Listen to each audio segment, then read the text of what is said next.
नमस्कार और स्वागत है आप सभी का हमारे चैनल भक्ति की शक्ति पर। आज हम जानेंगे देवउठनी एकादशी का महत्व, संकल्प विधि और इस व्रत से जुड़ी पावन कथा। हिंदू धर्म में एकादशी व्रत का विशेष महत्व है और देवउठनी एकादशी को विशेष रूप से शुभ माना गया है। ऐसा कहा जाता है कि इस दिन भगवान विष्णु 4 माह के योग निद्रा से जागते हैं और पुनः सृष्टि के कार्यभार को संभालते हैं। अब हम व्रत संकल्प की विधि समझेंगे। व्रत की शुरुआत संकल्प के बिना अधूरी मानी जाती है।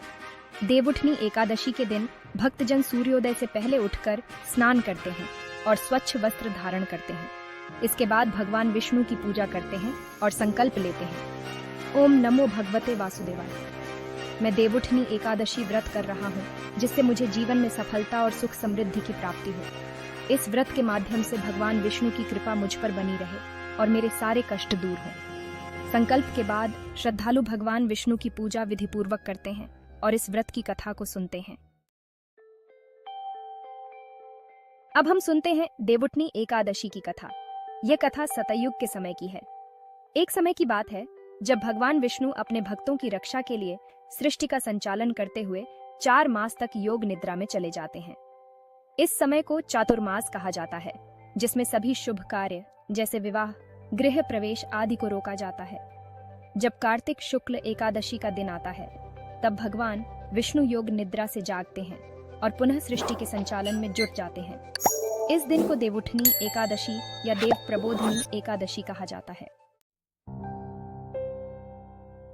कहानी के अनुसार एक बार एक निर्धन ब्राह्मण ने भगवान विष्णु की उपासना करते हुए देवउठनी एकादशी का व्रत रखा। ब्राह्मण अत्यंत गरीब था, लेकिन उसकी श्रद्धा और भक्ति बहुत गहरी थी। उसने न केवल स्वयं व्रत रखा बल्कि अपने परिवार के सभी सदस्यों को भी इस व्रत में शामिल किया। उसने भगवान विष्णु से अपनी निर्धनता को दूर करने की प्रार्थना की। भगवान उसकी भक्ति से प्रसन्न हुए और उसे दर्शन देकर उसके सारे दुखों को समाप्त कर दिया। इसके बाद से यह माना गया कि जो भी श्रद्धालु इस व्रत को विधि पूर्वक करता है और सच्चे मन से भगवान विष्णु का ध्यान करता है, उसे न केवल जीवन में धन धान्य की प्राप्ति होती है बल्कि उसके सारे कष्ट भी दूर हो जाते हैं। देवउठनी एकादशी के दिन व्रत करने के कई नियम हैं, जिनका पालन करना अति आवश्यक है। भक्त इस दिन एकादशी व्रत के साथ साथ पूजा, भजन और कीर्तन में लीन रहते हैं। इस दिन भगवान विष्णु की मूर्ति को पंचामृत से स्नान कराकर उन्हें तुलसी दल अर्पित किया जाता है। यह माना गया है कि इस दिन तुलसी दल का अर्पण भगवान विष्णु को अत्यंत प्रिय है। देवउठनी एकादशी व्रत का विशेष महत्व है, क्योंकि इस व्रत से व्यक्ति को धन, समृद्धि और वैभव की प्राप्ति होती है। साथ ही यह व्रत मोक्ष की प्राप्ति का मार्ग भी प्रशस्त करता है। मान्यता है कि जो भी व्यक्ति श्रद्धा से इस व्रत का पालन करता है, उसे भगवान विष्णु का आशीर्वाद मिलता है और उसके पापों का नाश होता है। व्रत का समापन भगवान विष्णु की आरती और प्रसाद वितरण के साथ किया जाता है।